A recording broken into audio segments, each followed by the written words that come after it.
नमस्ते बच्चों, अभिषेक शर्मा क्लासेस में आपका स्वागत है। तो जैसा कि हमने आपसे वादा किया था कि हम आपको फिजिक्स के भी लेक्चर्स अवेलेबल कराएंगे।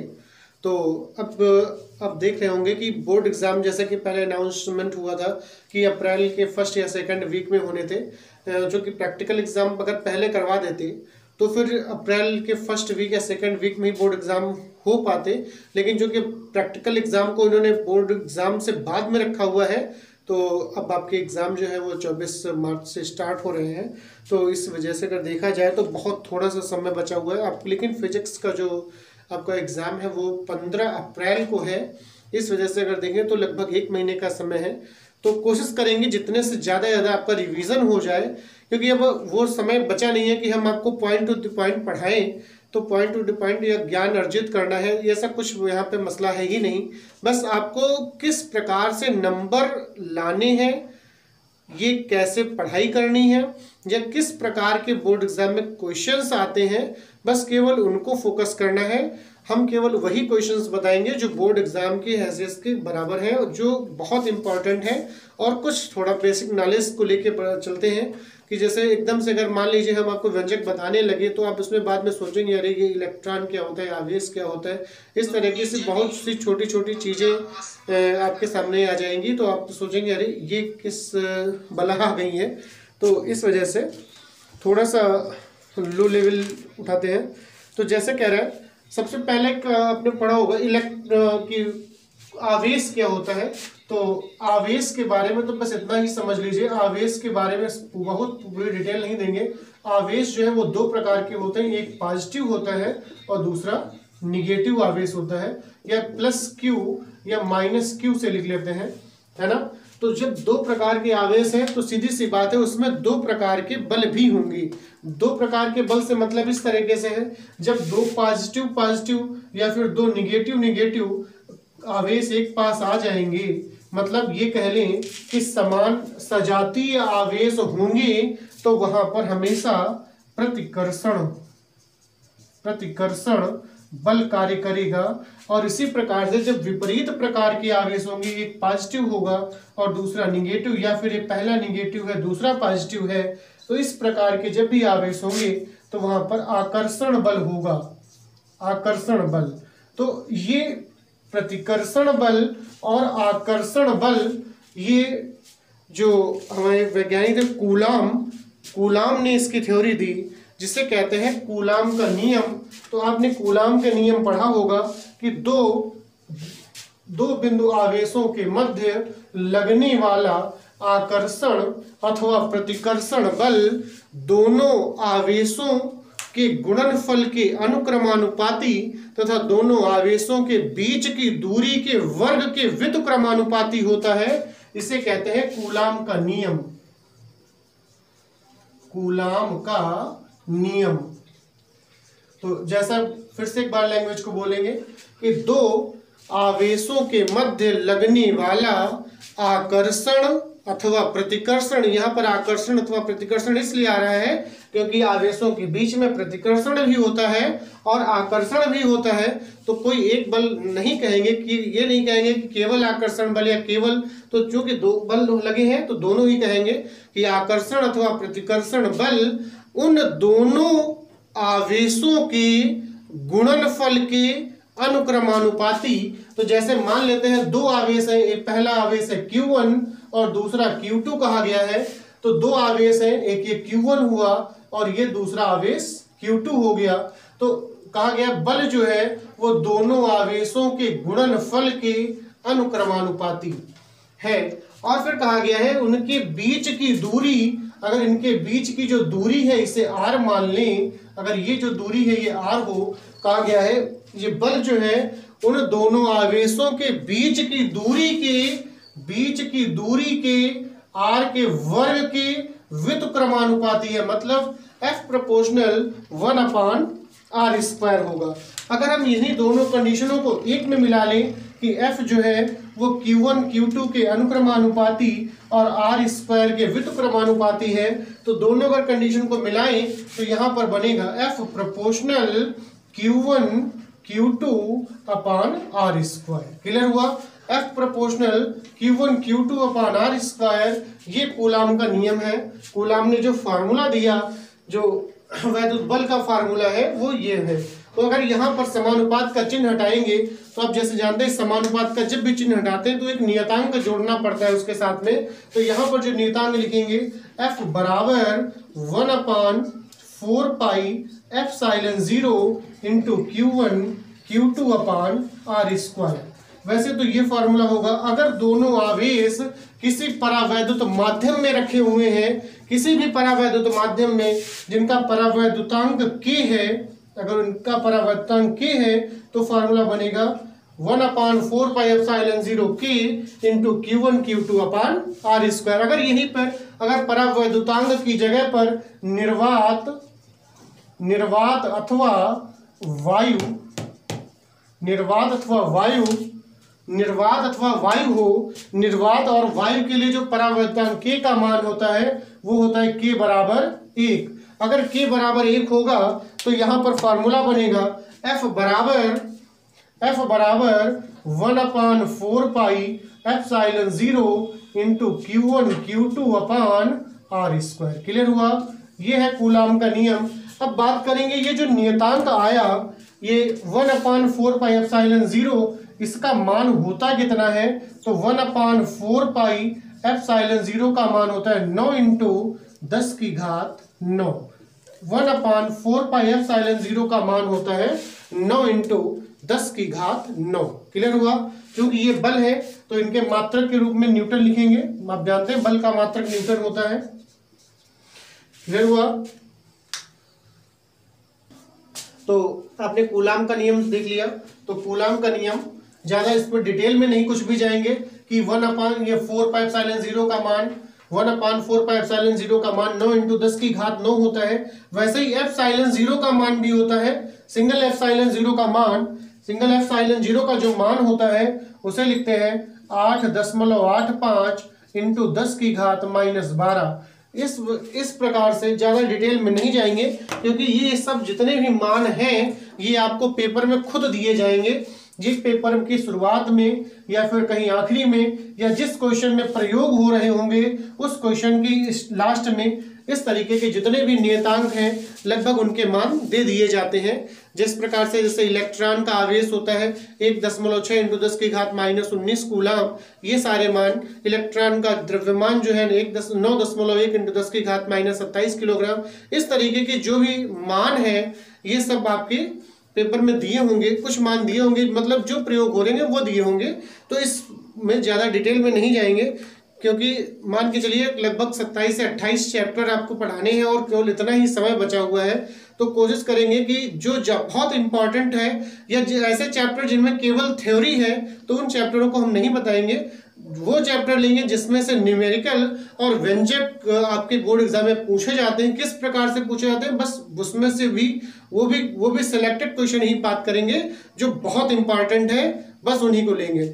अब जैसे यहाँ पर बात करें कुछ इसमें से और भी चीजें हैं कि वैद्युत क्षेत्र क्या होता है, वैद्युत क्षेत्र की तीव्रता क्या होती है। जैसे आपने देखा होगा बिजली के तार देखे होंगे, आपके जो घरों में लाइट आती है उसकी फ्रिक्वेंसी बहुत कम होती है या उसका वोल्टेज बहुत कम होता है। आपने देखे होंगे कुछ खंभे बहुत बड़े बड़े होते हैं और बहुत ऊंचे होते हैं, उनमें से जो तार जाते हैं आपने देखा होगा उसके आप नीचे से निकल जाइए तो झन्नाहट की आवाज़ आती है, सूं करके आवाज़ आती रहती है। तो ये क्या है, आप उस खंभे के ऊपर आप चढ़ने लगिए तो आप ये मान के चलिए अगर उस तारों से कर 5 या 10 मीटर की दूरी पर है तो तार अपनी और आप तुम्हें खींच लेगा, खुद खींच लेगा, बेशक आप उसमें टच नहीं कर रहे हैं। इतनी ज़्यादा उसमें वोल्टेज, इतना ज़्यादा उसमें वोल्टेज है कि उन तारों के आसपास एक वैद्युत क्षेत्र, मतलब एक क्षेत्र उत्पन्न हो गया, जितने वो क्षेत्र मतलब जिसमें से उसने तुम्हें खींचा, ये कहा जाता है वैद्युत क्षेत्र। मतलब जैसे मान लेते हैं ये बिजली के तार गए थे, आप इतनी दूर पर पहुंचे, जमीन से यहाँ से इतनी ऊंचे चढ़ गए तो यहाँ से आपको तार ने खींच लिया तो इसके आसपास ये जो भाग हुआ ये इसका वैद्युत क्षेत्र कहलाता है। और वैद्युत क्षेत्र को ई से लिखा जाता है और फार्मूला होता है सिंपल, डायरेक्ट हम फार्मूले की बात करेंगे। वैद्युत क्षेत्र का फार्मूला होता है ई बराबर F/Q। E बराबर F अपॉन Q फार्मूला बनता है।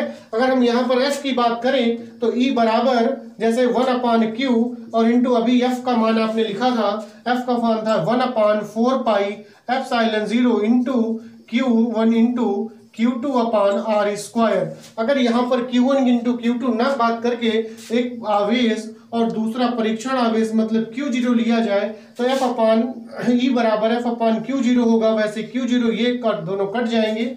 E बराबर वैद्युत क्षेत्र का फॉर्मूला बनता है 1 अपॉन 4 पाई epsilon 0 into Q upon R square. Clear हुआ? मात्रक होगा न्यूटन प्रति कूलम। क्लियर हुआ? ये वैद्युत क्षेत्र की तीव्रता का फार्मूला हो जाएगा। इसी प्रकार से वैद्युत विभव की बात करेंगे तो वैद्युत विभव क्या होता है? वैद्युत विभव V बराबर, एक मिनट, जैसे फॉर्मूला बनता है E बराबर V अपॉन D। अगर यहां से बात करें तो V बराबर E इंटू D। तो D क्या है? D एक तरह की दूरी है, एक तरह की दूरी है। अगर दूरी D की जगह पर हम यहाँ पर अगर R का प्रयोग कर रहे हैं तो V बराबर E इंटू R हो जाएगा। क्लियर हुआ? V बराबर होता है E इंटू R। तो V बराबर E का जब मान है 1 अपॉन 4 पाई epsilon 0 into Q upon R square और इंटू ये R, एक R कट जाएगा तो V बराबर होगा 1 अपॉन 4 पाई epsilon 0 into Q upon R volt. Clear हुआ? ये वैद्युत विभव का फार्मूला होगा। उसी प्रकार से बात करेंगे वैद्युत द्विध्रुव आघूर्ण या वैद्युत द्विध्रुव की। तो वैद्युत द्विध्रुव क्या होता है और वैद्युत द्विध्रुव आघूर्ण क्या होता है? तो वैद्युत द्विध्रुव, क्योंकि वैद्युत द्विध्रुव या फिर वैद्युत द्विध्रुव आघूर्ण कोई खास चीज नहीं है, लेकिन इसको बिना समझे जो इसके व्यंजक है कि अक्षीय अथवा निरक्षीय स्थिति में वैद्युत क्षेत्र की तीव्रता का सूत्र ज्ञात कीजिए या अक्षीय अथवा निरक्षीय स्थिति में वैद्युत विभव के सूत्र की स्थापना कीजिए। अगर हम जब तक वैद्युत द्विध्रुव के बारे में नहीं जानेंगे तब तक उन फार्मूलों को स्थापित नहीं कर सकते। तो वैद्युत द्विध्रुव है क्या? वैद्युत द्विध्रुव का मतलब होता है कि जब दो समान आवेश परंतु वो चिन्ह में विपरीत हो, या ये कह लें कि दोनों आवेशों का मान समान है लेकिन उनकी प्रकृति अलग अलग है। मतलब एक प्लस का आवेश है तो दूसरा माइनस का है, लेकिन दोनों के जो संख्यात्मक मान है वो बराबर है। ऐसे आवेशों को जब अल्प दूरी पर रखा जाता है तो वे एक वैद्युत द्विध्रुव की रचना करते हैं। मतलब जैसे एक आवेश ये हो गया और दूसरा आवेश ये हो जाएगा, और दोनों के जो कि मान हमें बराबर रखने हैं तो दोनों का मान क्यों रख लें, संख्यात्मक मान बराबर रखने हैं। और इन्हें जैसा कहा कि एक आवेश पॉजिटिव हो और दूसरा निगेटिव हो और दोनों अल्प दूरी पर रखे जाते हैं। अल्प दूरी, इनके बीच की जो दूरी है उसे हम 2L से लिखा जाएगा। जो अल्प दूरी है उसे 2L से लिखा जाएगा। ऐसी जो रचना होगी इसे कहा जाएगा वैद्युत द्विध्रुव। तो वैद्युत द्विध्रुव आघूर्ण क्या होता है उसके बारे में देखेंगे। वैद्युत द्विध्रुव आघूर्ण कहते हैं कि वैद्युत द्विध्रुव की रचना करने वाले आवेशों में से किसी एक आवेश के परिमाण तथा दोनों आवेशों के बीच की दूरी के गुणनफल को वैद्युत द्विध्रुव आघूर्ण कहा जाता है। मतलब दोनों आवेश, एक ये आवेश हो गया और दूसरा प्लस क्यू आवेश हो गया, एक माइनस क्यू है दूसरा प्लस क्यू है, दोनों में से किसी एक आवेश या तो प्लस क्यू लिया जाए या फिर माइनस क्यू लिया जाए, उसके चिन्ह से मतलब नहीं, उनके संख्यात्मक मान से मतलब है। और कहा गया है दोनों आवेशों में किसी एक आवेश के परिमाण तथा दोनों आवेशों के जो बीच की दूरी 2L है और दोनों के गुणनफल को वैद्युत द्विध्रुव आघूर्ण कहते हैं और उसे P से लिखा जाता है। P बराबर होता है Q इंटू 2L और इसका जो मात्रक बनेगा वो हो जाएगा कूलाम इंटू मीटर। क्योंकि मात्रक कैसे निकलेगा, क्यू आवेश है, क्यू का मात्रक होता है कूलाम, और एल दूरी है, दूरी का मात्रक होता है मीटर, तो इस वजह से मात्रक होगा वैद्युत द्विध्रुव गुण का कूलाम इंटू मीटर। तो इसका इस पर आधारित कुछ व्यंजक हैं, शायद टाइम हो रहा होगा तो हम आपको कुछ न्यूमेरिकल्स इसमें बता देते हैं इसके आधार पर। तो बात करेंगे जो व्यंजक है उसे हम कर लेंगे, और कुछ अगर समय बचेगा तो उसमें और न्यूमेरिकल कराएंगे। तो बहुत इंपॉर्टेंट जो न्यूमेरिकल है बस उन्हीं को ही पढ़ाना है।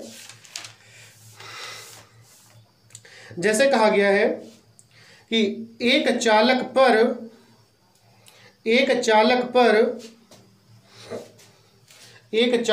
2.4 इंटू 10 की घात -18 कूलाम, क्वेश्चन लिखेंगे नहीं, केवल बोल देंगे, उसी से आपको समझना पड़ेगा क्योंकि लिखने में बहुत टाइम लगता है।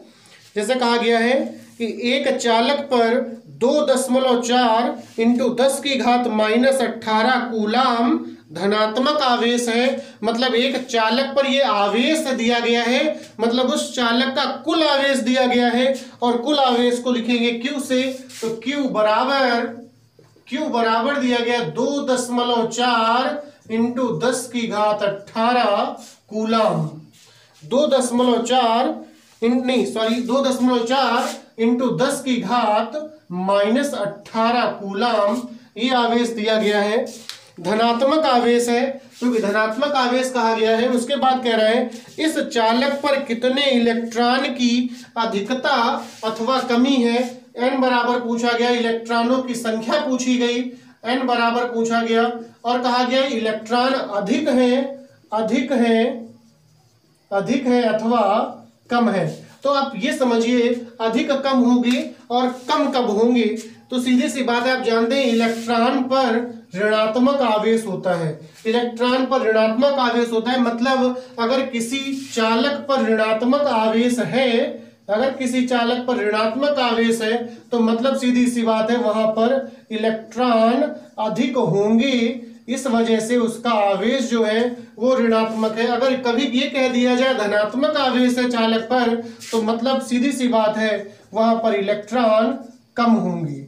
मतलब ये होता है कि ये पॉजिटिव आवेश कब आया, मतलब जिसमें जो अधिक इलेक्ट्रॉन थे उनको ले लिया गया, मतलब इलेक्ट्रॉन कम कर दिए गए, तो वहां पर पॉजिटिव आवेश हो गया। जैसा कि यहाँ बताया गया था कि Q जो आवेश है वो 2.4 इंटू 10 की घात -18 कूलाम है, वो भी धनात्मक आवेश है। धनात्मक आवेश कहा गया तो मतलब सीधी सी बात है यहाँ पर इलेक्ट्रॉनों की कमी होगी। अब बात करेंगे पहले तो संख्या की कि n बराबर कैसे निकालेंगे। जो आपने पढ़ा होगा इलेक्ट्रॉनों का आवेश का क्वांटीकरण आप जानते हैं Q बराबर Ne होता है, फार्मूला Q बराबर Ne। यहाँ पर Q आवेश होगा, Q आवेश है, N इलेक्ट्रॉनों की संख्या और E जो है वो एक इलेक्ट्रॉन का आवेश है, क्लियर हुआ।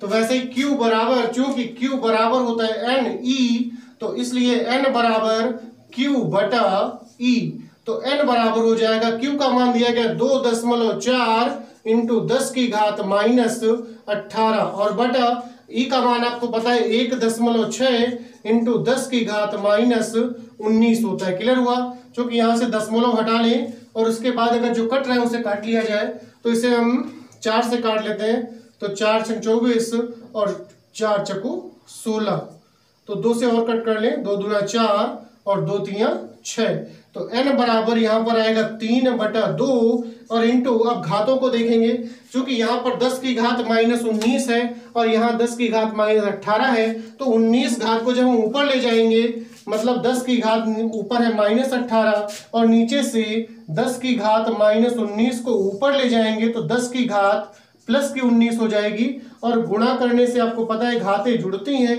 तो -18 में 19 जोड़ेंगे तो प्लस का 1 बचेगा, मतलब 10 की घात 1 हो जाएगी। 10 की घात 1 का मतलब 10 होता है। तो इस प्रकार से n बराबर हो जाएगा 30/2 या बराबर 15 इलेक्ट्रॉन, जो कि कहा गया था धनात्मक आवेश है, तो यहाँ पर लिखेंगे अधिकता, तो 15 इलेक्ट्रॉनों की अधिकता है चालक पर, तो 15 इलेक्ट्रॉनों की अधिकता है। आप लोगों को क्वेश्चन समझ में आ गया होगा, यही इसका आंसर है, यही इसका आंसर है। आज की क्लास यहीं पर समाप्त करते हैं। तो उम्मीद करते हैं कि आपको वीडियो पसंद आया होगा, और चैनल को लाइक शेयर जरूर करें, कमेंट करके जरूर बताएं कि आपको वीडियो कैसा लग रहा है। और जिन लोगों ने चैनल को सब्सक्राइब नहीं किया है वो चैनल को सब्सक्राइब जरूर कर लें। तो स्वस्थ रहें, मस्त रहें, व्यस्त रहें। धन्यवाद क्लास।